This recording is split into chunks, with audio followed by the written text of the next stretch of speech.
चार बात समझिए। सबसे पहले डर और इकबाल ये सब कुछ अपराधियों के भीतर, माफियाओं के भीतर, मंचलों के भीतर खत्म हो चुका है। मैं बार बार कहता हूं कि कोई बच्ची, कोई बेटी, कोई आम लोग इस बिहार में सुरक्षित नहीं है।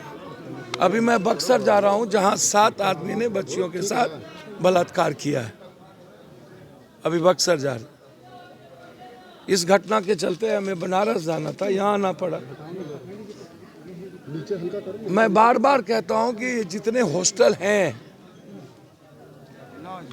लॉज, हॉस्टल, उसमें जो बच्ची माँ बाप से अलग होकर के रहते हैं, दूर रहते हैं, उसके लिए कोई सरकार का मानक नहीं है।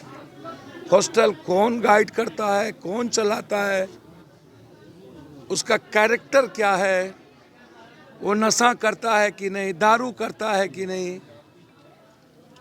बच्चियों को हम किसके हाथ रख रहे हैं, या गार्जियन को भी समझने की जरूरत है। मैं बार बार बच्चियों के हॉस्टल पर यह सवाल लगातार उठाता रहा कि बच्चियों के हॉस्टल पर इस बार भी मैंने बजट में कहा था कि एजुकेशन में बच्ची के हॉस्पिटल के लिए स्पेशल पैकेज आप दीजिए, ताकि किसी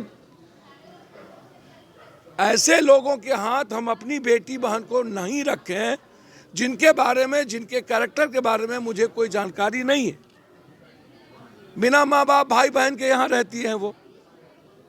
कहीं ना कहीं लोकल गार्जियन हमको, परिवार के तरह रिश्तेदार यदि कोई लोकल गार्जियन हो तो हमको उनकी जिम्मेदारी देनी चाहिए।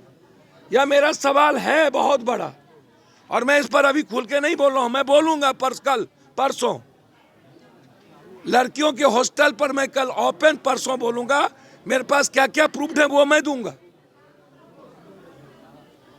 एक दूसरी चीज, सरकार को और नेताओं को चाहिए कि ड्रग्स आपने हर लड़कों के हाथ में पहुंचा दिया। एसमैक्स, ड्रग्स, कोरेक्स, शराब शराब शराब शराब हर घरों तक आप रसूखदारों तक पहुंचा दिए, और एसमैक, ड्रग्स और कोरेक्स आप हर यूथ तक पहुंचा दिए। एशिया का सबसे ज्यादा, यदि ड्रग्स और एसमैक्स कहीं है तो वो पटना और बिहार में है। पुलिस वसूली में लगी रहती है, छोटे छोटे दुकानदारों से जिसका कोई व्यापार नहीं है, छोटे छोटे लॉज मालिक से। क्या पुलिस का वेरिफिकेशन होता है किसी लॉज मालिक के द्वारा?